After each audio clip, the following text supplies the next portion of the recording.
Hey there! Filing taxes as an immigrant in the US might seem complicated, especially if you're new to the system. There are so many rules, forms, and deadlines, it's easy to feel overwhelmed. But don't worry, in this video, I'll walk you through everything you need to know about filing your taxes as an immigrant in a simple, step-by-step way. So whether you're a green card holder, visa holder, or undocumented immigrant, this guide will help you. Understand if you need to file taxes, figure out the right forms to use, claim tax deductions and credits to save money, file your taxes correctly and on time. By the end of this video, you'll feel confident about your tax filing process. So let's get started. First things first, do you even need to file taxes? The IRS requires most immigrants to file a tax return if they earned income in the US from a job, freelance work, or business, are a green card holder, permanent resident. Meet the substantial presence test. We'll explain this next. Had taxes withheld from your paycheck and want a refund. The only exceptions? If you earn very little money, you might not need to file. Some international students and temporary visa holders may be exempt from U.S. taxes.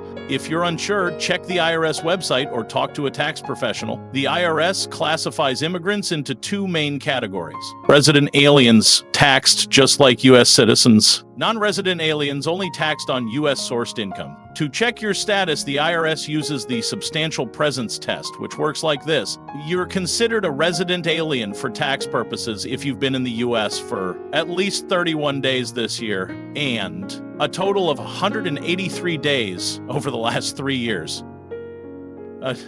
Using this formula, all days present this year, 1/3 of the days present last year, 1/6 of the days present 2 years ago. If you meet this test, you'll file taxes like a U.S. citizen. If not, you'll file as a non-resident alien, which has different tax rules. Before filing, make sure you have all the necessary paperwork. Here's what you'll need. If you work for an employer, you should receive a W-2 form in January. If you're a freelancer, contractor, or self-employed, look for a 1099 KNEC or 1099K form. If you don't have a social security number, apply for an I-10 individual taxpayer identification number using Form W-7. If you have dependents, gather documents like birth certificates and proof of residency for tax credits. Missing a document? Contact your employer, client, or the IRS to request it before the tax deadline.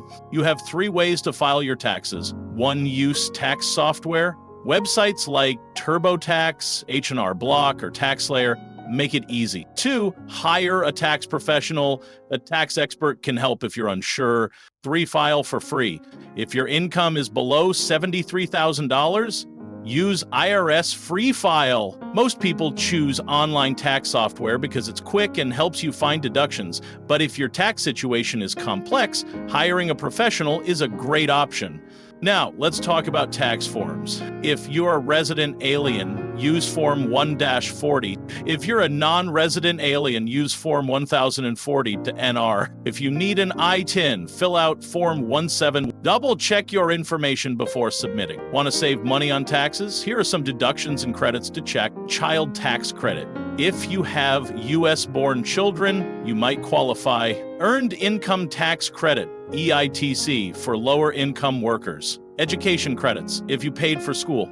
Make sure to claim these. It can lower your tax bill or increase your refund. Once you've filled out your tax return, submit it before April 15th. If you owe taxes, pay on time to avoid penalties. If you're expecting a refund, you'll get it in about 3 weeks if you e-file.